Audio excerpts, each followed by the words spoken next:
This is 5 on your side at noon. Focused on you. Developing at noon, a big announcement from the St. Louis County prosecuting attorney. Wesley Bell says he's running for U.S. Senate in Missouri in 2024. Thanks so much for being here at noon. I'm Kay Quinn. Bell became the first black St. Louis County prosecuting attorney in 2018 following the Ferguson protests. 5 on your side's Mark Maxwell just finished talking with Bell about his campaign. He's live in Clayton. Mark? Kay, the race is on. Wesley Bell against Josh Hawley. But first, he'll have to win a primary race against a formidable fundraiser, Lucas Kuntz. Lucas Kuntz, of course, ran in 2020 and lost that race, but he jumped out early this time, scooping up a whole bunch of endorsements, raising a lot of money, and now Wesley Bell jumps into this race. Next to no one knew that Bell was even going to be running, his announcement catching many Democratic insiders off guard. Kuntz starts, though, with the backing of the AFL-CIO, trade unions, even the mayor of Ferguson, Ella Jones. Bell will have more than a year to try and win endorsements of his own, perhaps peel a few of Kuntz's backers off of his pile. Beyond that, though, I asked Bell, why would you leave a high-impact job, a job he campaigned so hard for, and won in an upset, for a job in D.C., a city mired in gridlock and dysfunction?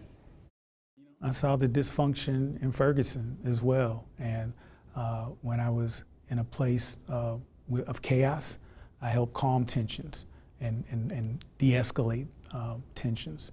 And Mr. Hawley, when he was faced with chaos, he worked to inflame the tensions, and I think we need more of that in Washington.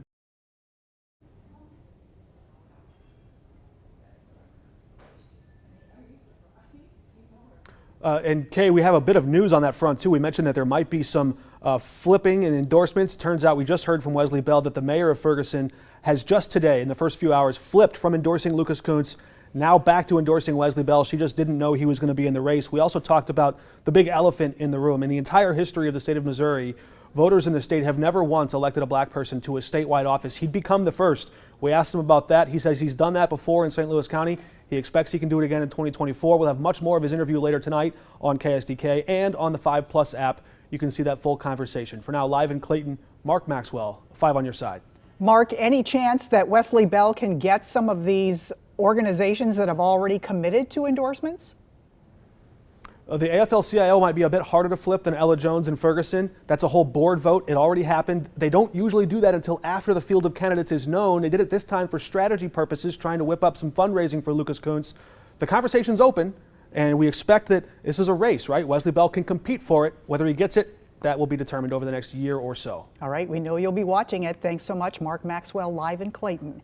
We are continuing to follow a developing story out of South St. Louis. A man is dead after being shot near a nightclub in Soulard. Police responded to Bottom Line Sports Bar and Grill at 7th and Broadway overnight.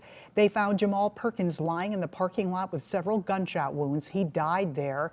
Police say there's now evidence the shooting is connected with the business. They're still looking for the shooter.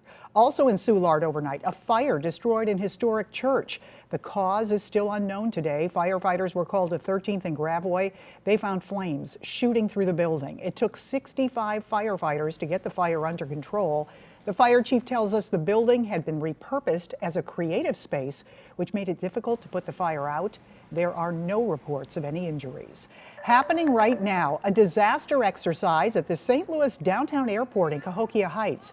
Medical professionals taking part in a simulated natural disaster involving mass casualties. The exercise will test the area's readiness and response in the event of a real natural disaster. The simulation goes until 4 this afternoon. The state of Missouri remains under a drought alert. Happening this afternoon, the state's Drought Assessment Committee will hold its very first meeting to discuss how to respond. 5 on your side, Sydney Stallworth has more on how local and state officials are addressing the dry spell. The Missouri Drought Assessment Committee will be holding its first meeting this afternoon. They're going to be brainstorming some solutions to this drought that's affecting 60 counties in the state. It's also affecting our river levels. Take a look at the Missouri River right now, looking much lower than usual here at Frontier Park.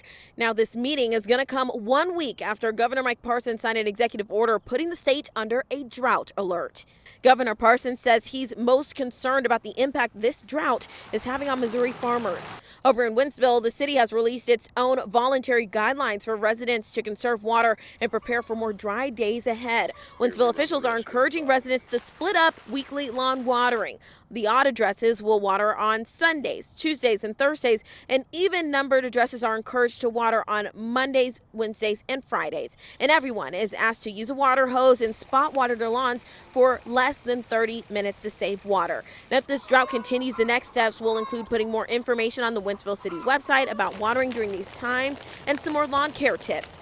The state is encouraging you to keep an eye on the Missouri drought map, which is on the Department of Natural Resources website. Now, we spoke with Wentzville city officials who told us they haven't seen dry conditions like these in the past 10 years. Reporting in St. Charles, I'm Sydney Stallworth, 5 on your side. Yeah, Sydney, that drought continues, but it is so nice to see the rain. It's limited rain today. I haven't seen anyone getting over 2/10 of an inch of rain so far, but it is more widespread with this backdoor cold front coming in. And here's Interstate 70. Roadways are wet. And remember, we haven't had rain in a while, so that oil and the gas on the roadways has accumulated, and it makes it even more slick. So do be careful driving. Here's Kings Highway Boulevard. It's wet. It's nice to see this in Forest Park. Most of the rain has been light, but there's been a couple rumbles of thunder and a few downpours. And let's zoom into these areas here. Just to the north of town, this is lightening up a little bit. So there's lighter showers in Calhoun County and eastern Pike County, Missouri. Then around the metro, maybe a few downpours downtown St. Louis, all the way through Creve Coeur and approaching Melville and headed south. And then more down around Farmington, St. Genevieve, Chester, and Steelville. Very nice to see. Again, limited rain for today. We'll talk about when this front moves through, when it all ends, and another chance of rain, Kay, coming this weekend. All right, we'll see you in a few minutes. Thank you, Jim. A former Jefferson County Sheriff's deputy is charged with involuntary manslaughter and DWI in connection with a crash that killed his wife.